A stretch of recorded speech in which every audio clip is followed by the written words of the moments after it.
Eyewitnesses say the two gunmen wearing black trench coats and black masks came in shooting and began working their way through the school. Teachers raced ahead to classrooms, yelling for students to run. Someone pulled a fire alarm. What is turning out to be the deadliest campus shooting in U.S. history. At this afternoon hour, at least 30 people believed to be killed on the campus of Virginia Tech University. He had unloaded probably 8 or 10 shots into people in our class, very tragically. And he reloaded his clip and nobody could really stop him because we were all hit or scared out of our minds. This morning, the Sandy Hook Elementary School was full of kids concerned about Christmas. And then at 9:40 a.m., shots rang out. Inside, little kids are under attack. What causes a teenager to develop such hostile emotions and take the lives of innocent children and victims? School shootings have been the concern of psychologists, teachers, and police units nationally. Their concerns have grown, as well as your curiosity about the influence of these school shootings. A main concern has been the violence in video games. There have been various theories about the psychological effect onto youth's behavior when playing a violent video game. The violent aspect of video games have however been frowned upon and often rejected due to its effect on teenagers. Video games have been around for years, but recent development has allowed video games to contain higher quality. A good video game will consume the player and allow the player to feel different emotions. Video games are like movies, except the video game allows the player to interact more efficiently and control the outcome. Most teenagers will play video games for different reasons. For example, boredom, for thrill, and allowing the teenager to engage in an entertaining world. These video games create a false world in which the gamer can control what is out of their control in the real world. A teenager is an easier victim for these violent video games because of peer pressure, bullying, and not knowing where they belong in society. Engaging in a video game produces satisfactory emotions but can also develop other negative effects. Is it possible that children playing video games can produce aggressive tendencies from their gaming addiction? Video games in fact cause a significant release of dopamine and often raises adrenaline to an abnormal level. Dopamine is a neurotransmitter that is strongly correlated with both sensations of motivation and reward. These sensations are often sought after due to their extensive properties of making the person feel high and sometimes euphoria. The brain will often starve of such sensations, therefore it will seek stimuli that cause the same effect again, leading to an addiction. In the Call of Duty series, a player is rewarded for acts of violence instead of punished by it. This reward system once again motivates the player to engage in higher levels of violence.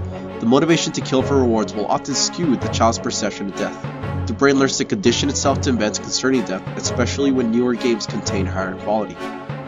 According to catharsis theory, acting aggressively or even viewing aggression purges any angry feelings and aggressive impulses into harmless channels. Allowing a person to release emotions leads to a decrease of sudden violent outbursts. Before we show you this clip from the Call of Duty series, ask yourself a couple of questions. Is it possible for a teenager to commit such crime that was influenced by such video game? Or will it simply serve as a method of catharsis?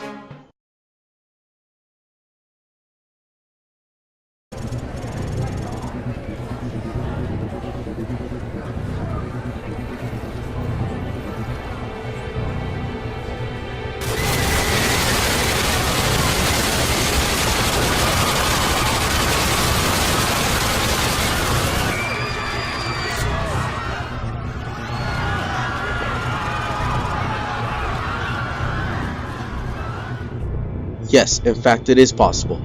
A 17-year-old boy was accused of plotting a bombing attack on his school in Oregon. He wanted his car to blare the Call of Duty Modern Warfare 2 soundtrack, specifically the song from the infamous No Russian mission, as you just heard.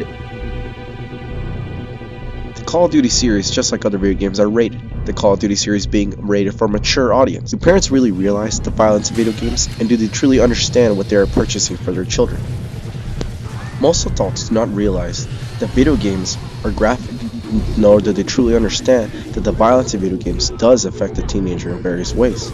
It is important that a parent provides strict guidelines and policies over their children's gaming. Watch as we interview a concerned mother of a 17-year-old boy. She says she limits the amount of gaming. Trying to Ms. Lopez. Do you have any children? Yes, I do. Okay, how old is your son or daughter? I have 3 kids, and my son is 17.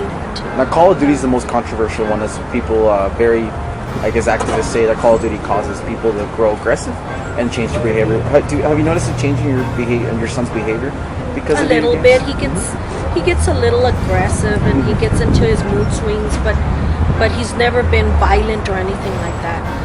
I try not to let him get those games.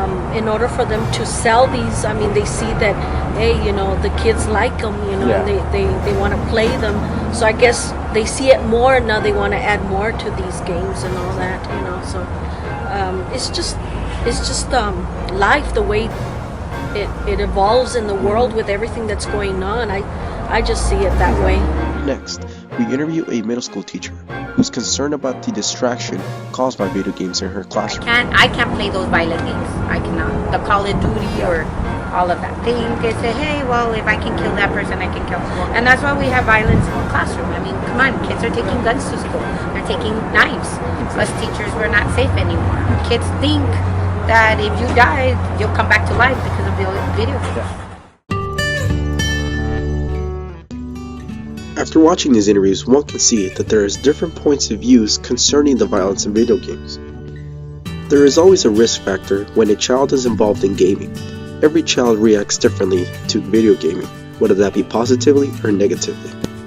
It is important for a father or mother to understand that gaming, whether it be limited or not, must be controlled in some way.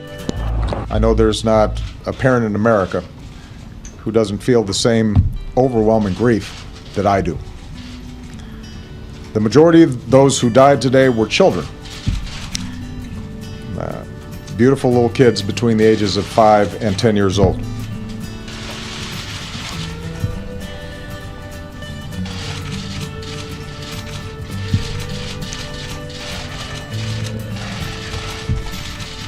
They had their entire lives ahead of them. Birthdays, graduations, weddings, kids of their own.